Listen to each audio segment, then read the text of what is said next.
Oi pessoal, eu sou a professora Alana, sejam bem-vindos ao meu canal. E esse vídeo faz parte da nossa jornada do 1000, uma jornada em que eu te ensino a tirar 1000 de verdade, te ensino o que você tem que fazer pra chegar lá. Sem macete que não funciona, sem historinha de clickbait, aqui é real. Eu vou te mostrar todos os segredos dos corretores e eu vou te mostrar de verdade o que você tem que fazer pra tirar 1000. Esse vídeo faz parte então dessa nossa jornada e é o nosso vídeo 4, então se você não assistiu ainda as outras aulas, elas estão aqui na playlist do Enem, assiste, porque lá a gente vai falar de cada uma das outras competências. Hoje a gente vai falar especificamente da competência 3. O que essa competência 3 vai avaliar? Ela vai avaliar a sua capacidade de relacionar, selecionar, organizar e interpretar informações. Então aí incluímos fatos, opiniões, argumentos que vão te ajudar a defender o seu ponto de vista. Assim fica um pouco complicado, né? Vamos entender melhor como que essa competência funciona. Na verdade, gente, o que ela vai avaliar? Quando você está argumentando, como que você faz para construir os sentidos que você quer atribuir à sua argumentação? Então eu quero dizer X, como que você faz para isso? Ou seja, você sabe organizar as suas ideias? Elas estão ali soltas, tipo assim,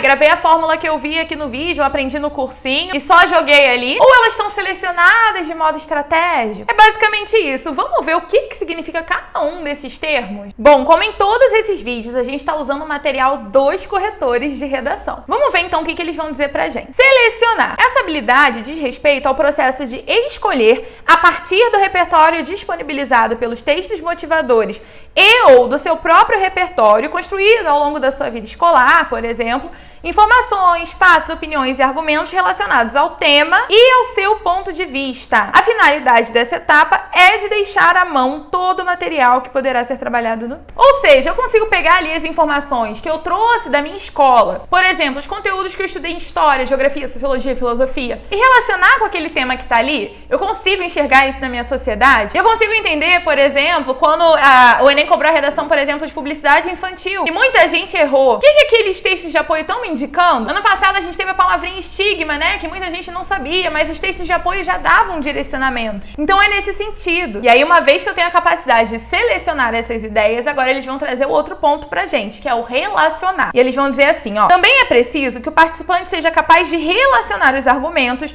no plano sintático-semântico, de forma a guiar o leitor até o seu ponto de vista. É importante, portanto, que o participante saiba estrategicamente encadear as ideias de forma progressiva, deixando claro o caminho que percorreu e pelo qual o leitor também deve seguir a fim de alcançar seu ponto de vista sobre o tema. Para isso, é necessário desenvolver seus argumentos previamente selecionados de forma que efetivamente contribuam para a sua argumentação. Argumentos não desenvolvidos deixam para o leitor a tarefa de relacionar as ideias do texto entre si e a tese, que pode tornar a comunicação confusa. Seus argumentos, eles vão ser basicamente o seguinte: você vai ter uma tese, que é a ideia que você vai defender, e seus argumentos vão mostrar por que você está dizendo aquilo. Então, se eu digo assim, gente, eu tenho certeza que a Juliette vai ganhar o BBB. Vocês vão me perguntar, por que você acha que a Juliette vai ganhar o BBB? Eu vou dizer, porque ela fez isso, naquela cena, naquele dia. E isso é justamente o que ele está trazendo aqui. Eu preciso guiar o raciocínio do meu leitor até chegar à minha tese. É por isso que é legal, né, na sua conclusão, fazer a retomada da tese. A retomada da tese é o momento de dizer,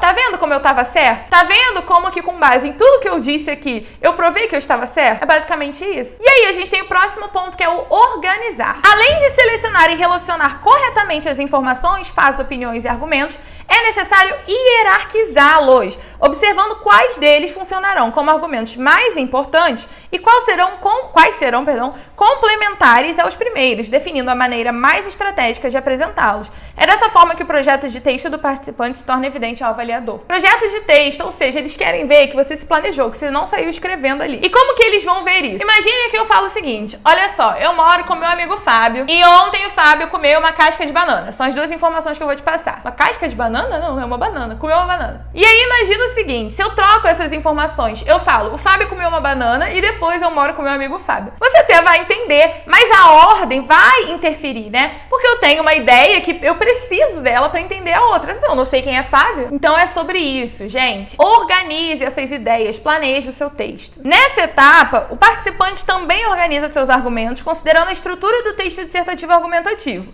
Mas é necessário que nos lembremos de que essa estruturação básica do texto, introdução, argumentação e conclusão, não é alvo da competência 3, pois já é analisada na competência 2. A gente tem vídeo de competência 2, clica aqui para assistir, que avalia tema, tipo de texto e uso de repertório. Na competência 3, avaliamos se o participante realiza uma hierarquia produtiva dos argumentos, demonstrando que sabe utilizar a situação de produção para defender o seu ponto de vista. O que ele está dizendo aqui é que a estrutura em si, ela vai ser avaliada na competência 2. Aqui na competência 3, eles estão avaliando outras coisas. Acabando a bateria, tá acabando a bateria, ai meu Deus. E por último, mas não menos importante, a gente tem o interpretar. Vamos ver o que eles querem dizer com esse tal de interpretar aí. O participante também deve ser capaz de interpretar as informações, fatos, opiniões e argumentos corretamente, contextualizando-os em relação ao tema e principalmente em relação ao seu ponto de vista, indo além da simples reprodução de informações dos textos motivadores ou do seu próprio repertório. Essa tarefa garante que as ideias selecionadas sejam pertinentes para a defesa do seu ponto de vista. Argumentos mal interpretados podem confundir o leitor quanto ao ponto de vista defendido no texto, podendo inclusive invalidá-lo, uma vez que não contribuem efetivamente para a discussão. O que isso tudo quer dizer, meu amor? Você precisa ir além. Ou seja, eu consigo ler e interpretar aquelas informações do tema, dos textos de apoio e trazer essas informações desenvolvendo ali o meu posicionamento. Às vezes, lá na escola, eu aprendi uma coisa errada e isso é avaliado na sua redação, na competência 3. Quando você fala de alguma coisa, por exemplo, que não é exatamente aquilo. Eu vejo muito isso com os meus alunos, quando eles pegam citação pronta da internet, mas eles sabem, né? Eu já falei isso várias vezes aqui nos vídeos e falo pra eles também, que tudo precisa estar contextualizado e ter um uso produtivo. Então eles tentam fazer esse uso produtivo. E aí eles tentam explicar esse repertório, né? Só que explicam tudo errado, porque eles não sabem nem quem são aqueles autores. E aí isso é um problema, né? Um problema ele na hora de explicar. E aí, né, o nosso foco desse vídeo, tá, Alana, mas como que eu faço isso? Como que eu garanto ali o meu 1000? Elabore um projeto de texto. Vou te ensinar a fazer isso agora. Pega o seu texto, já escreve ali tudo que vem à sua cabeça sobre aquele assunto. Tudo mesmo. Pode falar da briga com a sua mãe, pode falar do negócio que você viu na televisão, tudo. Depois, começa a riscar dessa chuva de ideias aquelas coisas que você não pode usar na sua redação. Então, por exemplo, eu posso falar ali da briga com a minha mãe? Não. Então você risca. Vai riscando aquilo que não é pertinente. Depois você organiza essas informações. Então, ó, isso aqui pode ser tese, isso aqui pode ser argumento 1, isso aqui pode ser argumento 2, isso pode ser sustentação 1, isso pode ser sustentação 2. E depois, gente, é só escrever o texto com esses elementos que você já separou previamente. Isso te ajuda a trazer essa organização que eles querem e trazer essa reflexão em cima dessas ideias. Eu vejo muito isso com alunos que sabem muito sobre aquele assunto. E aí eles começam a se perder, porque eles começam a falar um monte de coisa e aquele texto fica mal organizado e nenhuma das informações desenvolvida de fato. E aí, uma vez que você entende isso tudo, vamos ver como que eu faço para tirar a nota máxima na competência 3? Aqui vocês estão vendo a matriz de referência, ou seja, cada um desses níveis corresponde a uma pontuação. 0 corresponde ao 0, 1 a 40 pontos, 2 a 80 pontos, 3 a 120 pontos, 4 a 160 pontos e 5 a 200 pontos. Para você ganhar os 200 pontos, que é a nota máxima, o que você precisa fazer? Apresentar informações, fatos e opiniões relacionados ao tema proposto de forma consistente, organizada, configurando a autoria em defesa de um ponto de vista. Então eles já vão dizer para você o que você precisa fazer. Bom, a gente vai se aprofundar nos termos que são importantes pra gente entender isso tudo, mas antes a gente precisa ter em mente algumas coisas. Primeiro ponto é que o tema, ele não é avaliado só na competência 2, não, tá? O tema é avaliado também na competência 3, mas de modo diferente. O tema não, a interpretação do tema. Quando a gente tem o desenvolvimento desse tema, o repertório sociocultural, por exemplo, ele é avaliado lá na competência 2, a estrutura também. Mas a competência 3, ela vai avaliar se os seus argumentos, por exemplo, eles estão todos baseados nos textos de apoio. Então eu não trouxe nenhum argumento meu, eu só peguei ali as informações dos textos de apoio e desenvolvi. Não pode. O segundo ponto que é importante pra gente ter em mente é que eles vão dizer que você precisa defender uma ideia, que é a sua tese, e justificar por que você defende essa ideia. O seu desenvolvimento, gente, é como se ele fosse dizer por que você tá certo. Então eu tô defendendo aquela ideia e por que eu estou certo em defender essa ideia, né? O que prova que essa ideia tá certa. Certo entre aspas, né, gente? Que a gente sabe que certo e errado são conceitos aí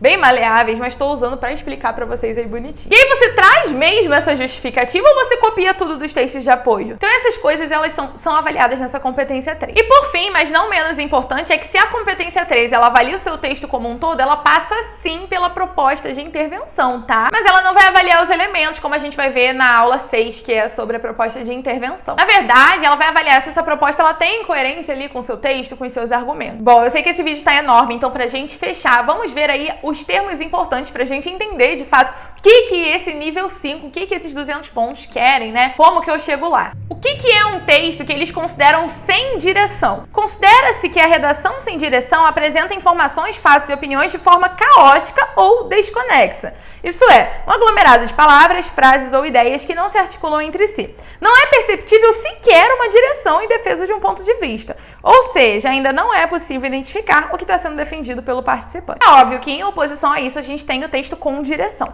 Em oposição ao conceito de sem direção, considera-se com direção aquela redação que já apresenta informações, fatos e opiniões articulados, isso é, ideias apresentadas que têm conexão entre si. E é possível perceber uma direção única em defesa de um ponto de vista, ou seja, é possível identificar o que está sendo defendido pelo participante em seu texto. Em resumo, se eu perguntar assim, o que esse participante está defendendo? Eu consigo, sem problema nenhum, sem dificuldade nenhuma, identificar qual é a ideia que está sendo defendida ali. Aliás, se você faz essa pergunta sobre a sua redação e isso não fica claro, já está errado, tá? Próximo ponto, então, é o projeto de texto, que nada mais é do que um esquema geral da estrutura de um texto, no qual se estabelecem os principais pontos pelos quais deve passar a argumentação a ser desenvolvida. Ou seja, você deixa claro para o seu leitor que você pensou nos seus argumentos. A gente vai fazer isso muito por meio da estrutura e da organização dos elementos dentro dessa estrutura. Então, como que eu organizo os meus argumentos ali dentro dessa estrutura? Tem vários vídeos aqui no YouTube de professores maravilhosos passando a estrutura da redação do Enem. Mas se for uma demanda de vocês, eu posso fazer também. Eu ainda não fiz esse vídeo porque eu acho que tem um monte aí. Bom, e por fim, a ideia de desenvolvimento, né, que a gente já falou tanto aqui.